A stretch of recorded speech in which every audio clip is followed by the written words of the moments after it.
At my 30th birthday, my sister handed me a $28,000 bill for all the gifts we gave you. I calmly opened my folder showing $340,000 I paid for her wedding, house, and cars. Her husband turned pale when the lawyer stood up. Okay, you want to talk about a moment that changed everything? A moment where a lifetime of resentment, of being taken for granted, finally exploded? My 30th birthday party was supposed to be a celebration, but it turned into an absolute ambush, a public shaming orchestrated by my own sister. And that's when I realized, for years, I'd been paying for my own humiliation. It all went down right after the cake came out. Not my cake, mind you, but the big, fancy family cake my mom insisted on. 3 tiers, gold lettering, the whole show, because people notice those things. My wife, Mara, was right beside me, holding our littlest, Ben, who was already sticky from fruit punch.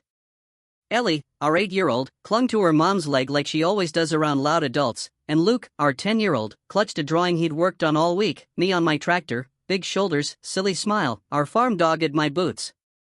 Happy 30 Dad, he'd written in careful block letters. He was so proud. And I was beaming. Then, Tessa, my sister, made her move.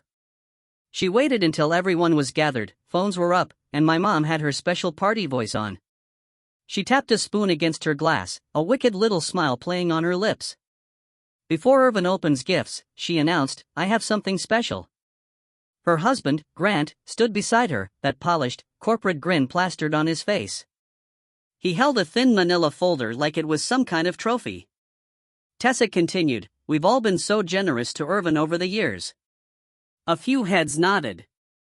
Sure, Tessa, sure. Then she turned, not to me, but to my kids. She leaned down and, with a flourish, held out 3 paper wristbands, 2 blue, 1 pink. She slipped them onto Luke, Ellie, and Ben's wrists one by one, still smiling. Luke just looked confused. Ellie's face lit up for a half second, like she thought she was suddenly part of some exclusive club. Tessa stood back up, voice loud and clear.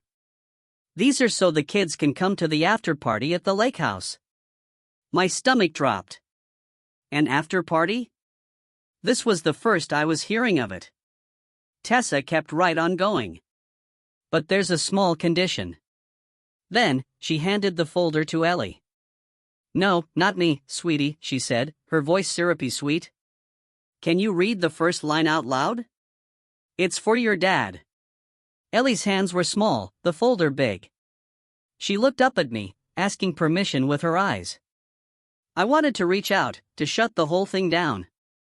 But the room was staring. My mother had that expectant look, like I should be grateful for whatever was coming. My dad was already chuckling.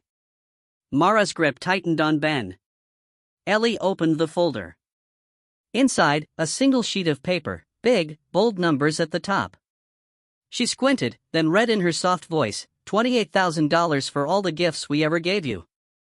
And that's when the room erupted. People actually cheered. My aunt clapped like Tessa had just announced a pregnancy. My cousin Jared whistled. Someone behind me muttered, finally. Tessa laughed, throwing her arms up like she'd just landed a punchline. Grant leaned in and kissed her cheek. My dad, loud enough for everyone to hear, bellowed, well, son, looks like you're paying up. Luke looked down at his wristband, then up at me. He didn't understand money, not the way adults do. But he understood tone. He understood when a room was laughing at his dad. Ellie's mouth pressed into a straight line. She always tried to be brave. Ben tugged at Mara's sleeve, whispering, why are they yelling? My hands were shaking, but my face stayed still. Because this wasn't a surprise to me. Not really. Tessa had been keeping score my whole life. She just finally decided to do it with an audience. I took a slow breath and smiled. Like I was amused. Like this was all in good fun. Okay, I said, my voice calm. And I walked over to the gift table where I'd set my own folder earlier. A thick one. Plain black, with binder clips. Because I'm a farmer, I don't do fancy. I picked it up and brought it back to the center of the room. Tessa's smile faltered. Just a little. Since we're doing receipts tonight, I said, I brought mine, too. The cheering died down in weird little pockets, like a radio losing signal. I pulled out the first page and held it up. Here are receipts for $340,000, I said, my voice calm. And that's just the big stuff. Tessa blinked fast, like she didn't understand the words. Grant let out a small, nervous laugh, like I was joking. I wasn't. I flipped the first section open and read, like I was rattling off seed prices at the co-op. Your wedding, I said, looking at Tessa. Venue deposit. Catering. Photographer. The emergency flower upgrade because you didn't like the color of the roses. I slid the copies onto the table so people could see the numbers. Then I turned a page. Your house, I said. Down payment assistance, closing costs, the bridge loan you promised you'd pay back after Grant's bonus came in. Another page. Your cars, I said. 2 of them. Because the first one was too embarrassing to park in front of Grant's office. Grant's smile was completely gone now. He stared at the papers like they were in a language he didn't speak. Tessa's face went red, in that slow, creeping way it always did when she got caught. I kept going. Not louder, not angrier. Just steady. Your daycare, I said. 6 months when you said you were between opportunities. Mom and Dad's roof. New shingles after the hailstorm. Dad's truck repairs twice. Mom's credit card, I said, and I looked right at my mother when I said it. The one she swore was just temporary. My mother's lips parted, but no sound came out. My dad's smile was gone, too. He was staring at the folder like it might bite him. Tessa tried to recover fast. She always did. She laughed sharply and said, That's impossible. Grant finally spoke, his voice thin. That's impossible, he repeated, as if saying it twice would make the numbers vanish. I didn't even answer. I didn't have to. There was a man at the next table, someone my uncle had brought as a +1. I'd noticed him earlier because he didn't quite fit the party, older, neat haircut, crisp shirt, sitting with a glass of water like he actually had somewhere to be. He'd been listening. When Grant said impossible, the man stood up. He cleared his throat politely, like he was at a town meeting. Oh, it's very possible, he said. Every head in the room swiveled towards him. He nodded towards me. Irvin asked me to come tonight. I'm an attorney. My aunt gasped. Like this was a TV show. The lawyer stepped closer. And to be clear, these aren't fun family tallies. Several of these payments were documented as loans, promissory notes. Some were tied to property. Grant's face drained of color. Tessa's mouth opened, then closed. The lawyer continued, calm and professional. Mr. and Mrs. Larkin, he looked directly at Tessa and Grant, you have 72 hours to respond to the demand letter. If you don't, we file. Silence hit the room like someone had just turned off the music. And then, because my family can't handle silence, my mom whispered, Irvin. As if I had offended her by not letting them keep taking from me. Luke tugged on my shirt. Dad, are we in trouble? That almost broke me. Not the cheering. Not the bill. Not even Tessa using my daughter as a prop. It was my son thinking I was the one who did something wrong. I knelt down right there, in the middle of my 30th birthday party, and took Luke's wrist gently. I slid the blue paper band off. Then Ellie's. Then Ben's. I put them in my pocket, like they were trash I'd picked up from a field. And I said, quiet but clear, no, buddy. We're not in trouble. Then I looked up at the adults. At the people who had been clapping for my humiliation. We're leaving, I said. Right now. I didn't yell. I didn't throw cake. I didn't make a speech. I just took my family and walked out. That's the dramatic exit people remember. But the truth is, that moment only worked because of everything that happened before it. I'm 30. I live outside a small town where everyone knows your truck before they know your name. I'm a farmer, not the cute pumpkin patch version, the real one. Long days, mud on boots, machinery breaking at the worst times, worry that sits in your chest like a rock every time the weather shifts. I'm married to Mara, a woman who doesn't waste words and doesn't miss details. We have 3 kids, Luke, Ellie, Ben. And for the last 8 years, I'd been the family wallet. It started small, like it always does. A loan for Tessa's first apartment deposit. A temporary payment on my parents' property taxes when Dad miscalculated. Then my farm started doing well. Not rich, but stable. I learned how to save, how to plan, how to pay for repairs without panicking. And my family noticed. They started calling me the responsible one. They said it like it was a compliment, but it was really a job assignment.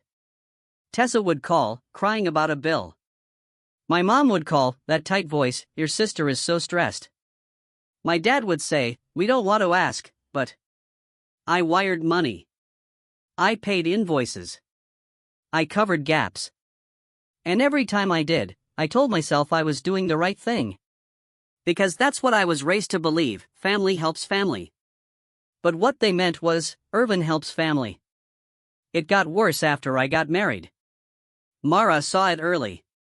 She'd ask, did they pay you back? And I'd say, not yet. A month later, she'd ask again. They will. A year later, I stopped bringing it up, because I didn't want to admit I'd been played. Tessa's wedding was when it turned into a system. She wanted everything perfect, barnwood, chandeliers, a live band, a dessert table that looked like a magazine. My parents acted like it was a royal event, but nobody could pay for it. So they came to me. Dad sat at my kitchen table, hat in his hands, looking ashamed. Mom cried, real tears. We don't want your sister to feel less than, she said. Tessa sat there with her arms crossed, pretending she didn't care, but I could see the hunger in her eyes. I paid.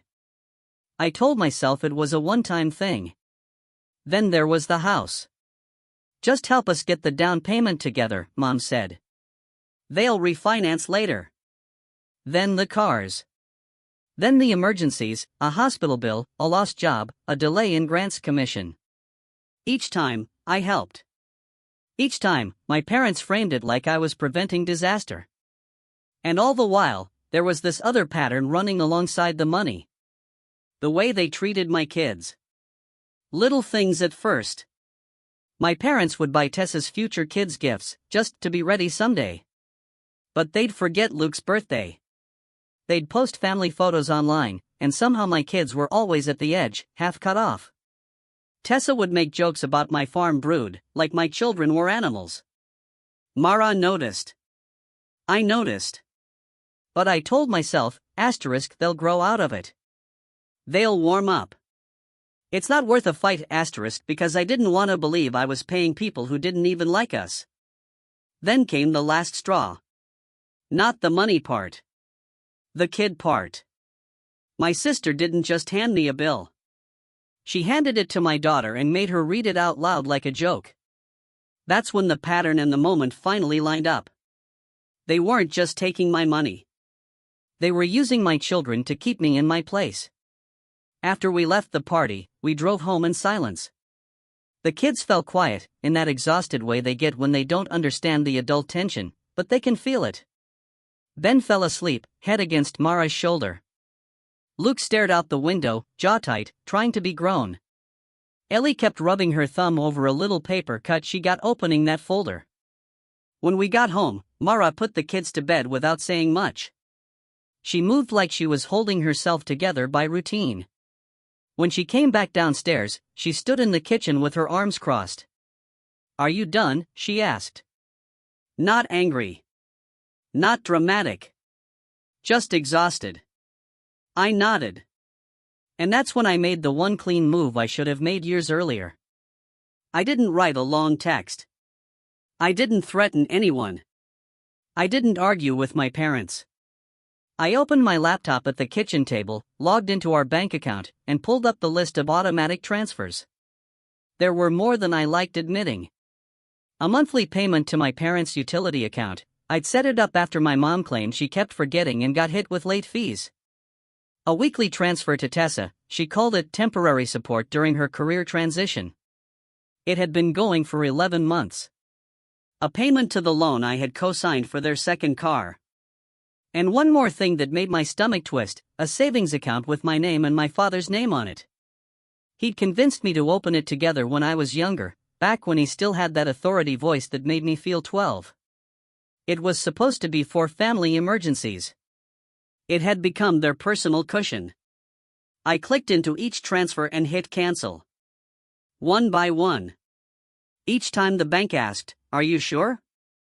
And each time, I clicked yes. Then I called the bank's customer line. I asked to remove myself from the joint emergency account and close my access. They transferred me to a specialist. I answered security questions.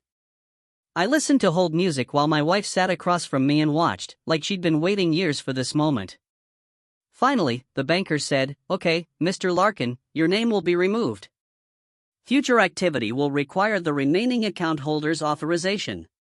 You'll receive confirmation by email." I hung up.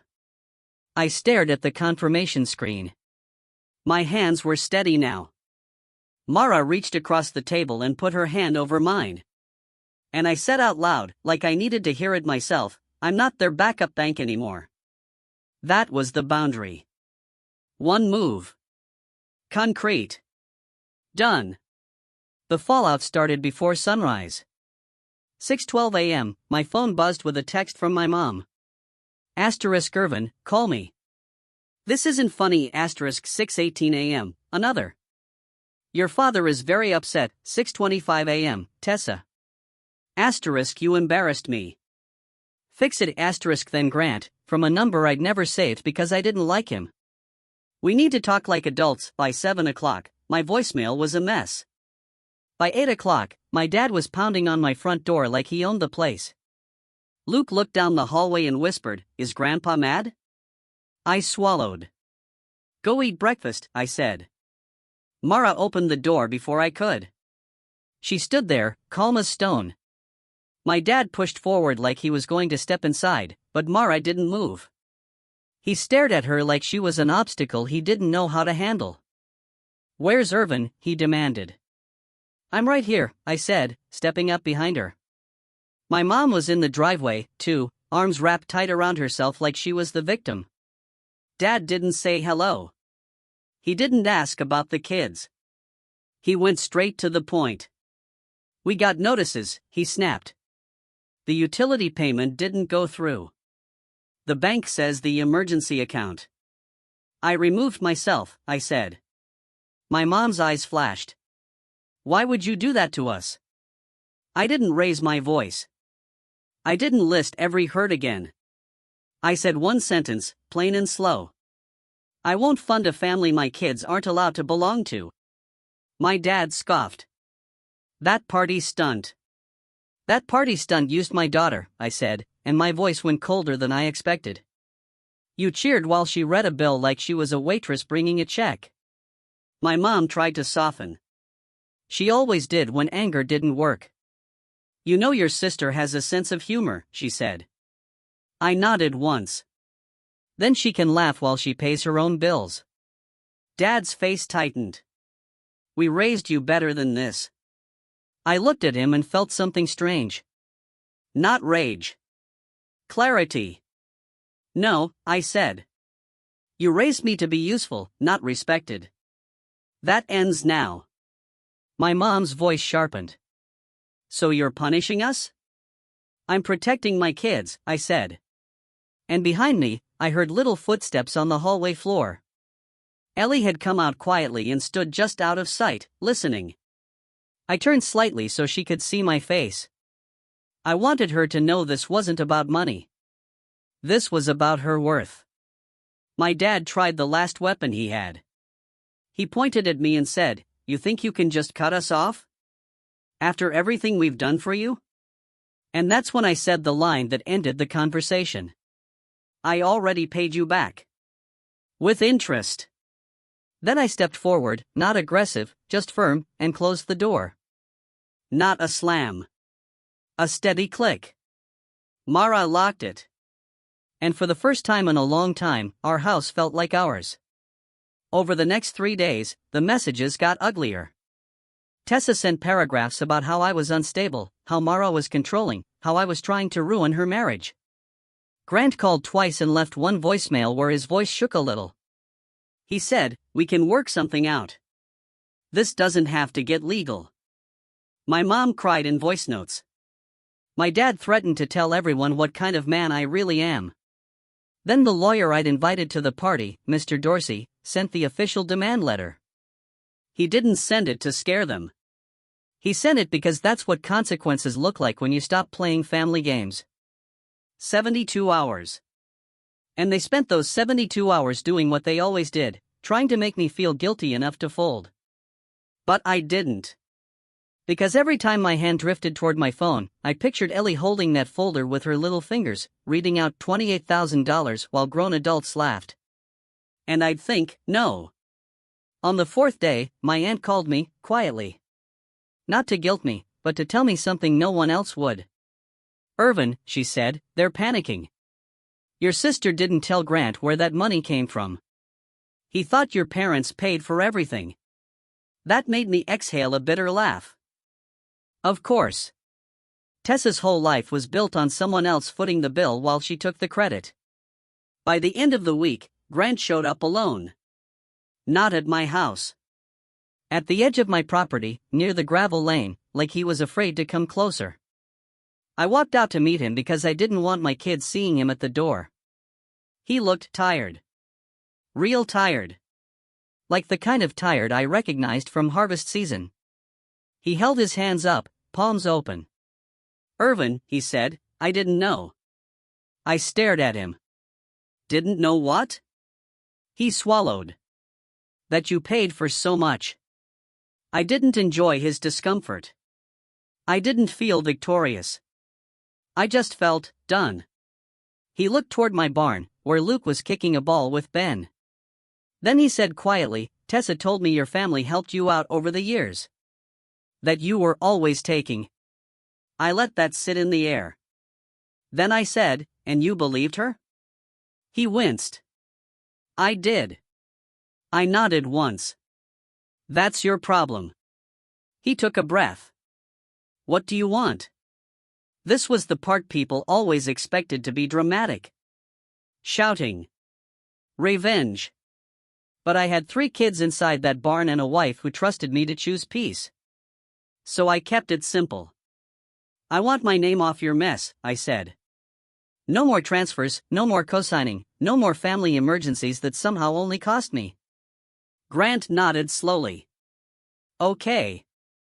And I added, "You don't use my kids as a punchline again. Ever." He looked down at the gravel like he finally understood the real debt.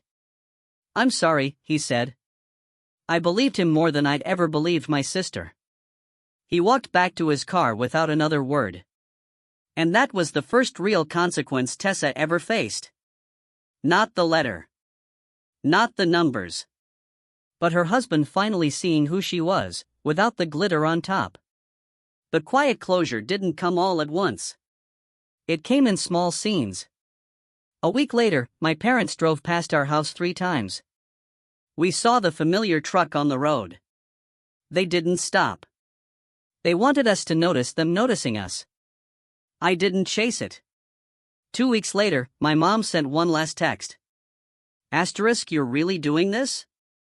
Over a joke, asterisk, I replied with one sentence. "Asterisk over my kids?" "Yes, asterisk." Then I muted the thread. A month later, Luke came home from school with a piece of paper. It was a little all about my dad worksheet. His teacher had them fill it out for a bulletin board. Under "My dad works as," he wrote, "a farmer." Under "My dad is good at," he wrote, "fixing things and staying calm." Under "My dad always says," he wrote, "we take care of our own." I stared at it for a long time at the kitchen table. Mara leaned over my shoulder and kissed my cheek. Ellie walked in, saw me holding it, and asked, "Are we still doing your birthday?" I realized we never really did. That party wasn't for me. It was a stage for Tessa. So we did it right. That weekend, we invited the people who actually showed up for us. Not the loud ones. The steady ones. My cousin Jared came by himself and looked embarrassed when he admitted, "I shouldn't have cheered. I didn't think." My aunt came with a casserole and hugged Mara longer than usual. A neighbor brought a pie. We put folding chairs in the barn, strung some cheap lights, and let the kids run around with hot cocoa like it was the best place in the world. Mara made a simple cake, chocolate, because that's what Ellie had wanted at the party before everything went sideways. Luke taped his drawing on the wall beside the workbench like it was a trophy. When we sang, Ben screamed the words off key. Ellie giggled so hard she snorted, then covered her face and laughed harder. And for the first time, my birthday felt like it belonged to me. Later that night, after the guests left and the kids were asleep, I went outside alone. The winter air was sharp. The barn lights glowed softly behind me. I pulled those paper wristbands out of my pocket. The blue. The pink. Wrinkled now. Useless. I held them for a second. Then I tossed them into the trash can by the mudroom. Not dramatic. Just done. Inside, Mara was at the kitchen sink, washing plates. She looked over at me. "You okay?" I